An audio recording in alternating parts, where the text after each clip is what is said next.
Hello, hello, hello, and welcome again. So, this evening we are going to get into a very important part of our series, which is we are going to be talking today about the family bank account. Yeah, and um, I am extremely excited about what we are going to be discussing today, and I look forward to sharing quite a little bit. And for those who are watching, I really would suggest you get your pens, you get notebooks, and take down some notes and start reflecting on how you start from where you are to structure your you know your family enterprise in a way that it would be beneficial for the generations to come. We're going to look at quite a number of elements related to the family bank account as it relates to to generational wealth creation and the structures that we need to put in place to make sure that this works effectively for the benefit of our family. So buckle up, get ready, let's get to it after this.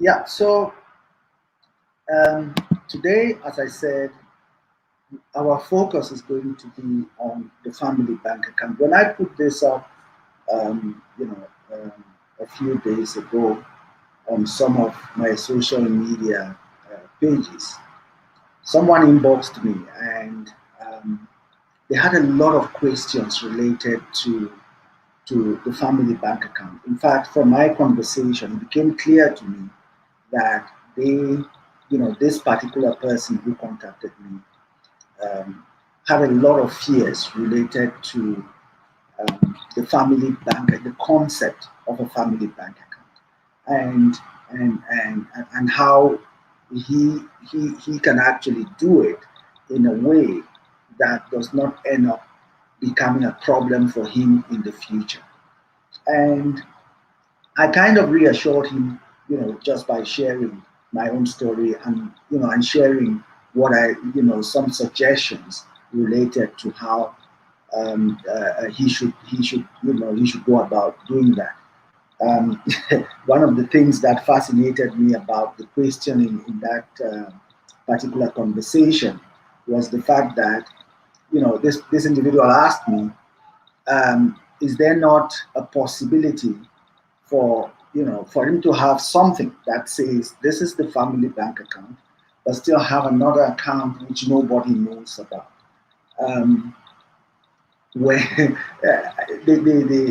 my questioning when it came to that got him really in stitches because I asked him something very simple. So, what is the intention of having some kind of a secret hole or secret account where he keeps whatever he considers to be assets for himself? And he says, well, just so that he has something as a backup. Then I said to him, once you are in the business of a family, there's nothing like a backup because it's all in. You are either all it's all chips on the table, or it's no chips on the table at all. Yeah, because when you start having all this kind of secret or potholes, secret bank accounts where you stuff some of your assets without the knowledge of the family, then really you are thinking about yourself. You are not thinking about the bigger picture. You are not thinking about, the greater good, the greater good component of generational wealth. Because at the end of the day, in one of our previous episodes, we spoke about the aspect of the you know the it is not about you concept. Yeah, where everything you do, you have to extricate yourself from it. It's not about you. It's about the generations to come. It's about the generations that may never have to meet with you, that you may never have to see, or you may not ever, you may never have to, to interact with. So our existence and the way in which we structure ourselves around this concept, it's really for the greater good. And thinking about having secret bank accounts and all of that, it basically takes away the flavor of what this, of the intentions around the family bank account. So, on a general note, at the moment we are, in one of our businesses, we are very, very busy at the moment opening bank accounts for the unbanked and the semi-bank around the world, especially around our continent. And it's a very, very fascinating concept around opening accounts and having people to participate in the economy of our continent, and of even a of the specific country where they live. Because when you exclude someone from, when someone is excluded from the financial system of a country, it means they are also excluded from the economy of the country. So the benefits that accrue to anyone living within a country, the person becomes excluded from those benefits. So the concept of a bank account, from a country perspective, is extremely important for every individual to be able to have a bank account. But then when we come to the family enterprise, we're going to speak quite a lot about the family enterprise and the structure and the way in which the family bank account should be set up and executed. And from the family enterprise, it is absolutely important that everyone understands that the family bank account is it's a repository where we collect all the good or everything that each individual within the family can contribute into the basket to culminate in what becomes generation, the assets that have been built for the next generation. The philosophy around the family bank account, there are different types of philosophies. There are different ways in which different families do it. I will just share some of the knowledge I have, some of the knowledge I've acquired, and some based on what we do and what our suggestions are always, the suggestions we give around the specific concept of a family bank account. So the suggestion, or for us, what we have, thank God, our children are fairly grown-ups, and they know exactly what accounts we have, where those accounts are held. They even know what the balances are on the accounts. They are able to contribute in the conversations related to how every cent that comes into the family bank account is managed. And when I speak about the family bank account, I'm talking about every single aspect of the asset classes that we have discussed before. Yeah. So they have a view, they have an understanding of every single thing that we own. They know how much we have, where we have it, in which bank account, and all of that. And we spend time discussing what should happen with every element of the resources, be it physical or fiscal resources that we have. And um, we have we have two separate bank accounts, but one connected bank account. So each person has their own account. The kids, everyone has their own account.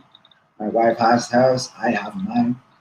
But then money comes into any of the accounts. It goes into a central management account, and we know what needs to go for what, and we are located as such. And then we also make allocations for every individual for their own personal, uh, uh, for their own things that relate to them. You know, I may want to buy a belt, I may want to buy a pair of shoes, I may want, but mostly I don't even do that. My wife will do all of that for me. So if you see me looking good, just know that my wife has done it again. So, um, so that is it. We basically have that, and there is nothing that is hidden from one party within the family enterprise.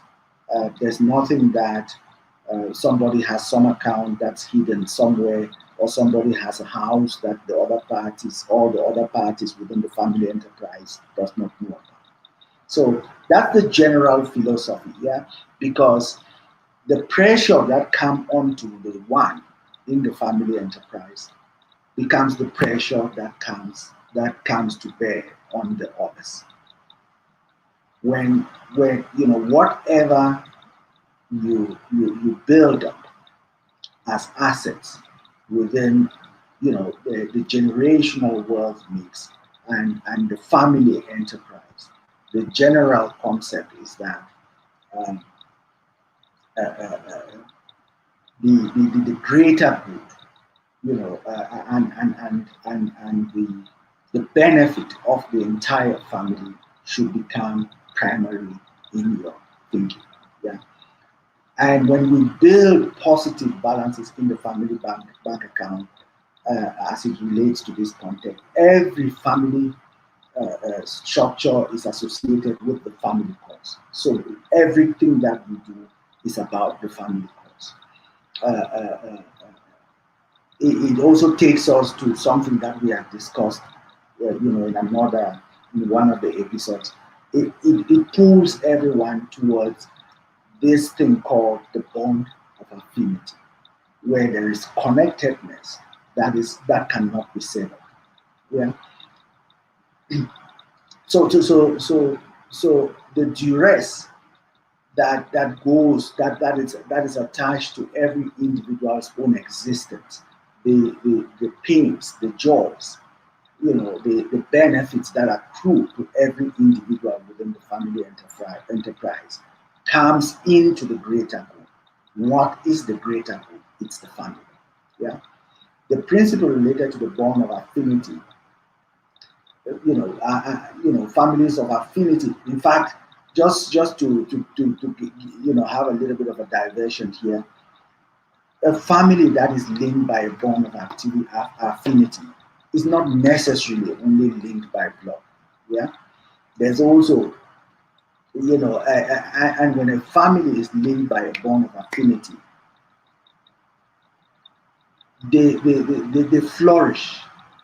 There's evidence that those families would flourish beyond the three generations, which are evidence of how long families, generational wealth would last if it's not properly structured and managed.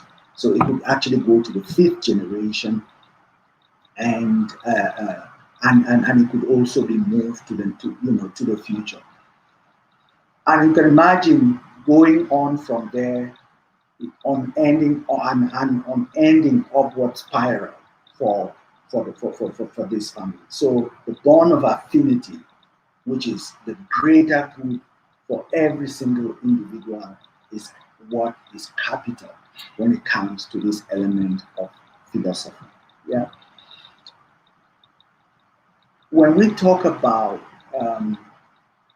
when we discuss this element, we are really saying that each member of the family contributes to the family affinity, culminating in the family, basically pulling every resource from each member of the family and pulling all of that together, from your human capital to your intellectual capital, your financial capital, spiritual, relational, everything. We pull it together to be able to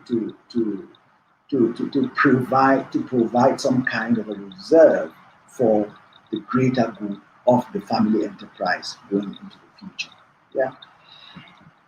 And we enhance, when we do this, what we need to focus on is that we need to make sure that we enhance each other's goals, every single member's goals, every single member's activities.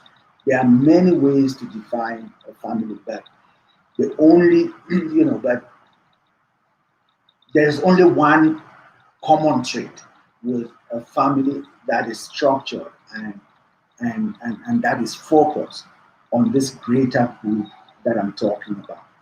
And the one trait is that there is a caring bond between each of them, each member of the family.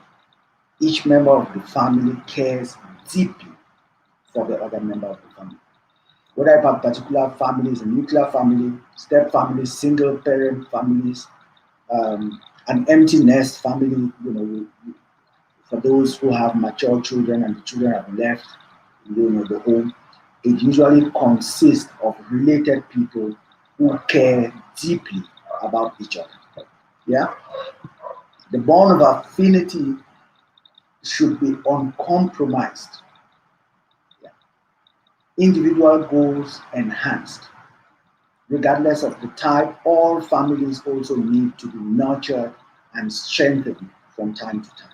The overall goal of supporting each family member with all of their complexities, strengths, and unique abilities is so they can best support, nurture, love, and facilitate opportunities for the achievement of self-determination, interdependence, productivity, integration, and inclusion in all phases of our individual existence. Yeah. So when we are faced with this element of the bond of affinity, we have to be focused on the element of common and support and deep caring and determination, interdependence between ourselves, pushing each other to productivity. Yeah. This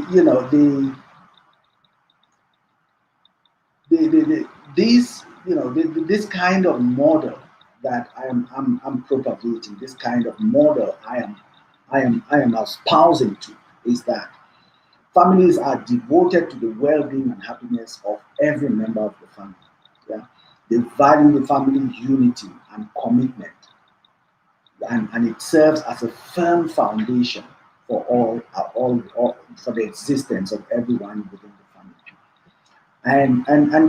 Just to give you a few headers of just a few things that we can highlight as traits that should exist within these families with a bond of affinity with the common good as an objective. Every single member of the family understands that the family comes first, irrespective of anything. As long as it's family, it comes first. And your work responsibilities, your business responsibilities, every other responsibility becomes secondary. The first is family. That's not before God, but for those of us who are Christian, it's God first, and then family second. Yeah, but in the element of the family, the bond of affinity, family first. Yeah, your work responsibility comes second. Each family member is viewed and treated as precious. Yeah, even when the family faces bad times, even when the family faces difficulty, even when the family is, is troubling, is in a very very dire condition, that does not destroy the relationship between the family members. Yeah, it should rather pull the family members together when they face difficulty. Um, Forgiveness is readily available to every member of the family. So as soon as, before someone even requires forgiveness, forgiveness is already readily available for them. All they need to do is access it and accept that they are forgiven. Yeah, and try to walk away from what would have made them to require the forgiveness. The priority must also be, you know, priorities of the family need to be established. So, uh, uh, in our case, we are very clear about what our priorities are. We are very, very clear about what our priorities are. We are also very clear about where we are going as a family and what the vision for the family, what our goals are, what the objectives we need to attain. And we have set that in a whole plan which we are working our way towards. Every single member of the family contributing their bit to that family vision. Yeah. And another key component of this element of family, bond of affinity, the philosophy around a solid family bank account, is that there has to be sacrifice available. So you have to be ready to sacrifice for each other. Sacrifice for yourself, sacrifice for every single member of the family within the family enterprise. And some common goals must be shared. We already, as I said, we have common goals, very clear. Everybody knows what it is. Even if it means that we starve for us to be able to achieve the common goal, everyone knows why we are starving. Yeah. And there are certain traditions that must be established. In fact, in our family, we have a tradition that has been around for some time, quite, a decade and a few years more. Um, we, Irrespective of what we do, nobody goes on to any holiday. We all come together and we spend the Christmas and the New Year period together and interact even more than we have interacted through the year. Yeah, and the element of love within the family has to be unconditional. So it's not depending on anything. It's not depending on how good you have been to me, how nice you've been to me. Love is readily available and it's unconditional. Yeah, and the element of being able to tap in, from each member of the family has also to be readily available. It doesn't have to be. Um, it doesn't have to be a difficult thing for me to be able to tap from any member of the family, with a common understanding that beyond us as individuals, there's actually a generation that's going to come after us and will uphold all of these elements within the family. Um, there's so when once we have all of this as a philosophy, as a framework within the family bank account, then the next very important element is how do we organize ourselves as a family within the family enterprise. How do we organize ourselves? The organization is set up um, to look at all the family's assets with a view of the generations to come. The organization would have all the portfolios that you would imagine within within an enterprise. And the way in which that would the way it would look like is that at the starting point, the rules around how this organization within the family enterprise, culminating in the bundling of everyone's wealth base into a family bank account. It will include something like capabilities to handle key activities in the house. So we would say who has the ability to handle the key responsibilities within the house or activities. Would also say within this enterprise, all family members involved we should have to be involved in in the structure without exception in one way or the other. All family members, and there has to be some level of governance and control structures within the family enterprise. Yeah, there has to be also there also has to be open communication with and amongst each family member.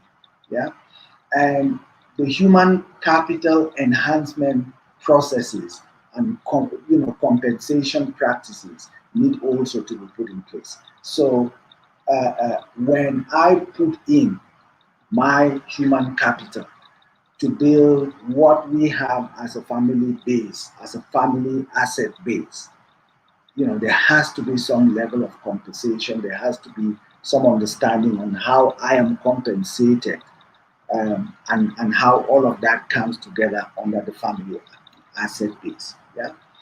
Um, all of those, the younger ones, the children, there has to be a clear vision on how they are going to be educated, how their intellectual capital is going to be enhanced, how they are going to be, move from one level to the next so that they are able to become really full contributing members to the asset base of the family enterprise. And then there's also the element of succession planning, which we spoke about last week, and and part of which becomes data, some of the data sets that we use in putting in place that structure. Yeah. So, very interesting part of this is that even within the family enterprise, you also have to look at how we put in place a board of directors within the family enterprise, irrespective of the size of the family. Yeah, and this board of directors we're talking about, it will constitute members of the family, and in some cases you could bring external parties to support, so that this body um, administers the affairs of the family. In especially in the case of the family, it's always better that it's always members of the family. Um, all the members of the family who are over 21 form part of the voting within the family enterprise, and members over 16 can attend meetings and make their own contribution. And la mater familia, what you call the the patriarch or the matriarch of the family will be put, will sit in the place of the chairperson with a casting vote possibility or not. Yeah, but that has to be agreed by the family. And then within that enterprise, within that structure, you have who are those who would be the officers. You have the chairperson, you have the secretary, board members are all family members, other than, you can actually bring an independent chairperson and an independent secretary to capture the data, capture the information of the meetings that we would have, and they help to facilitate the meetings that we would have within the family enterprise, within the board structure, within the advisory board of the family enterprise. Yeah, and then the, you know the, the, the, the meetings within this you know, the meetings within the enterprise would take the character of, generally all family meetings will include the family bank account as a point of discussion. What are the assets that we are adding onto the family bank account? What are the assets that we are pulling out of the family bank account for this period? And what is that for? How do we apply what we have in the family bank account, and how do we enhance what we have in the family bank account? Whenever there's a loan, there's a special call by the chairman, uh, uh, uh, for some kind of a consultation or consultation within the family enterprise to discuss how that loan is going to be handled. Meetings may be held using, we have all the virtual meetings that are taking place now, even for the corporates. It could also be held within the family enterprise virtually. So, in the event where some members of the family could be in different parts of the world, it doesn't mean that we are not connected. It doesn't mean that we don't share love. It doesn't mean we don't share the confidence and the understanding that the family comes first, and when there's a call, everyone responds to that call. Yeah. Uh, uh, there's also the element of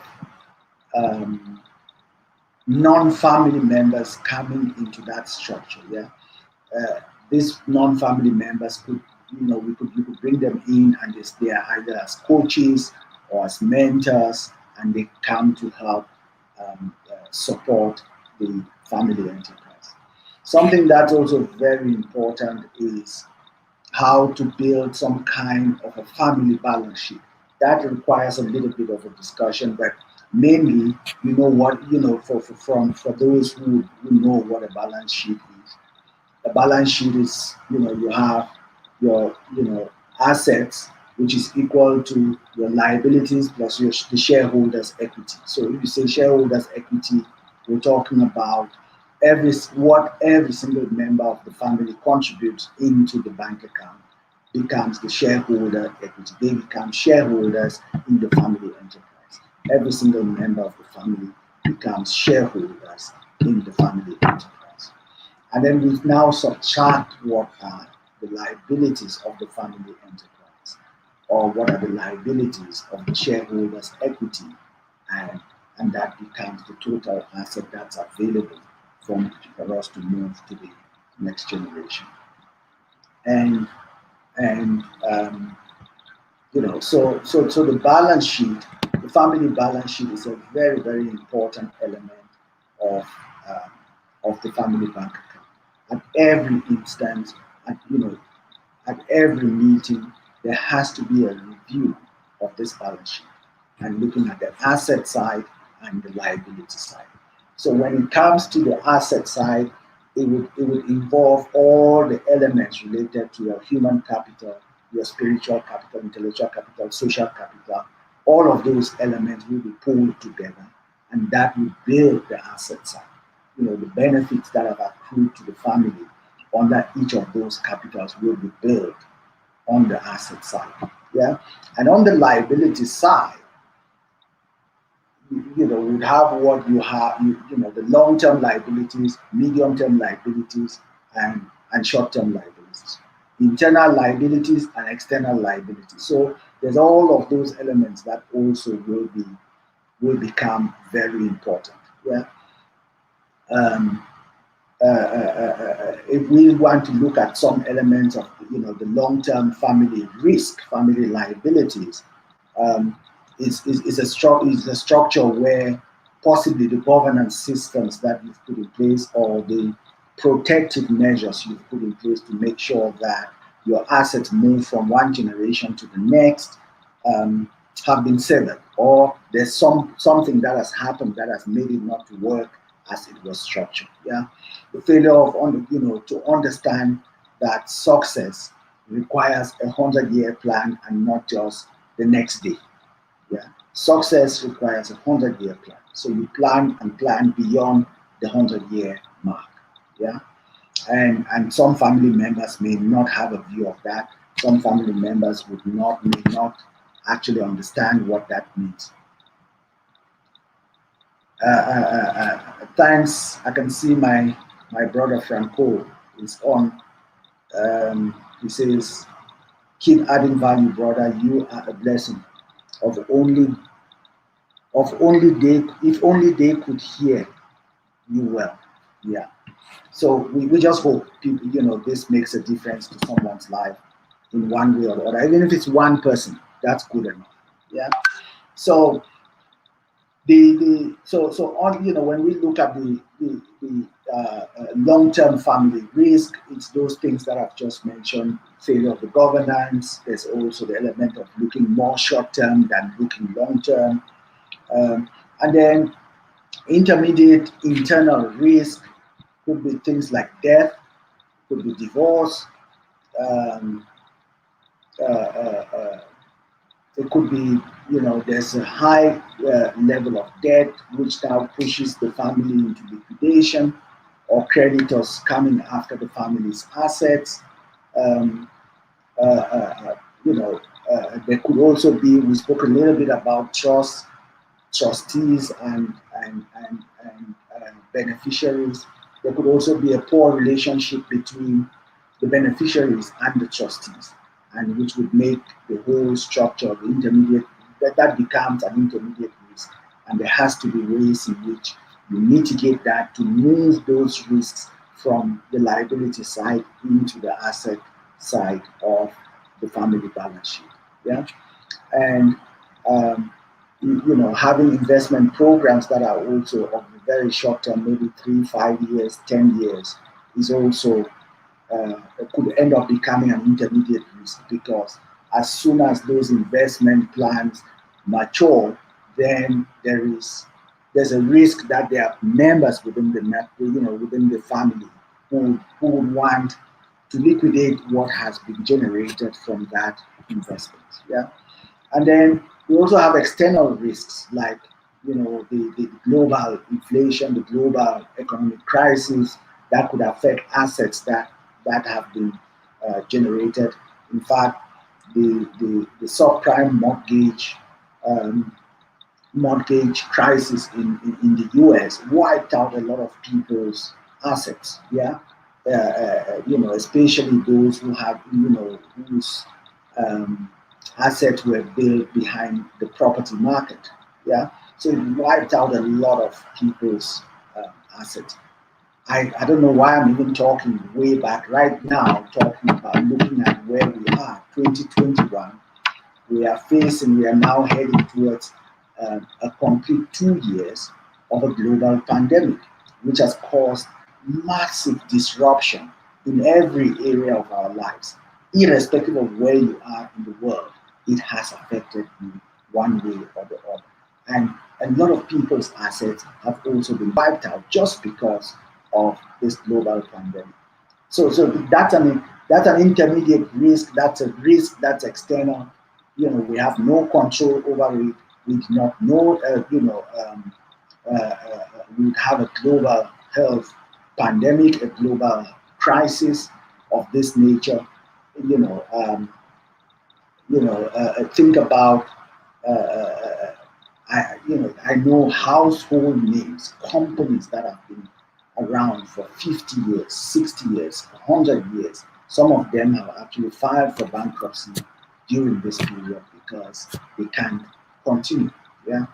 Hotel groups, especially around the hospitality environment, there's been massive shedding of jobs and even liquidation and creditors going after people who can't pay and things like that. So it's it's a massive problem that we face. Looking at the risks and the liabilities that could sit within the family enterprise. So even though it's just we're looking at the family, we're looking at it from a micro perspective. There are also macro perspectives that would influence how the micro perspective would work. So imagine that suddenly, because of the crisis, a country now starts imposing high levels of tax on every asset that you hold, be it your financial asset or your physical assets, like you know tax levied on property and things like that. All of those could become a problem for you know could become a risk and also a liability on the family enterprise and the family bank account. So when we put all of this together, what we are hoping and we are looking at a point where we can structure ourselves, have the right internal family structure, have the right internal mindset related to what a family bank account looks like. Yeah. So the family bank account, from a financial perspective, credits or debits within the account do not have any hidden agendas. It's everything in. Yeah. It's all in, all chips in. And then the family actually prioritizes based on the entries that come into the family bank account. If it's physical asset like property and all of that, it also culminates in the asset base of the family enterprise and forms part of what the family bank account looks like. So, in concluding this specific element, I suggest that for those who still are having a bit of confusion around how to structure the family bank account and all of that, don't hesitate to inbox me. In building all the operational structures of the family enterprise, focus on the bond of affinity. Yeah. So that's just the starting point. Just focus on the bond of affinity and the greater good. Focus on the fact that it's not about you. Focus on the fact that it's about the benefit of every single member of the family that's alive now and the benefit of the family members that are still to be born that you may not see. Yeah. That thing that binds the whole family together. Strive for that place of greater good, which is not about you. Yeah. So look for that thing that would bond every one of the family member together, and consider the fact that, or always remember the fact that it is not about you. So thank you all so much for joining us this evening, for joining me specifically this evening, as I shared my thoughts around the family bank account and the structures that you should have within the family to be able to manage the family bank account without reservation, nothing hidden, everything transparent to everyone within the family enterprise, and the structures that you need to have in place so that the management and the handling of the family bank account does not become anything of a burden to any member of the family. Thank you so much for joining us, and I look forward. Today was our 11th episode. Next week we do the last episode of this specific series. Then we'll take a bit of a break, and then we'll come back with something completely fresh, completely new, um, uh, which also links to development, economics, finance, technology, and the growth of our lives, the growth of our continent, the growth of our world. Yeah. So we'll come back with something really fresh and really different in the next season. But I look forward to hanging out with you again next week for our last episode. I look forward to having all of you invite all your friends so that we can conclude this series with a bang. Thank you all so much. I'm looking forward to connecting with you on all the social media platforms: Facebook, LinkedIn, Twitter. Connect with us on all of those platforms, and have a blessed evening, and God bless you.